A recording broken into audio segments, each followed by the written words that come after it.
তত্ত্বাবধায়ক সরকার ব্যবস্থা পুনর্বহালকে যুগান্তকারী রায় হিসেবে উল্লেখ করেছেন এনসিপির সদস্য সচিব আক্তার হোসেন। দলীয় কার্যালয়ে সাংবাদিকদের সঙ্গে আলাপকালে তিনি বলেন, এই রায়ের মাধ্যমে জাতি এক দীর্ঘদিনের কলঙ্ক থেকে মুক্ত হল।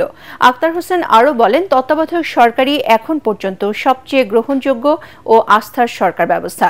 নির্বাচনকে অবশ্যই অংশগ্রহণমূলক করতে হবে উল্লেখ করে তিনি বলেন, জুলাই সনদের আদেশে যে অস্পষ্টতা রয়েছে তা সরকারকে জাতির সামনে পরিষ্কার করতে হবে।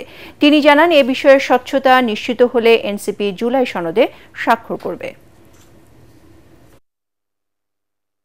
90-এর দশকে তত্ত্বাবধায়ক সরকার ব্যবস্থা প্রবর্তন করা হলেও পরবর্তীতে হাসিনা সরকার যখন ক্ষমতায় আসেন, তারা আদালতকে ব্যবহার করে সংবিধানের ত্রয়োদশ সংশোধনীকে বাতিল করার মধ্য দিয়ে তত্ত্বাবধায়ক সরকার ব্যবস্থা বাংলাদেশ থেকে তারা নিশ্চিহ্ন করে ফেলেন।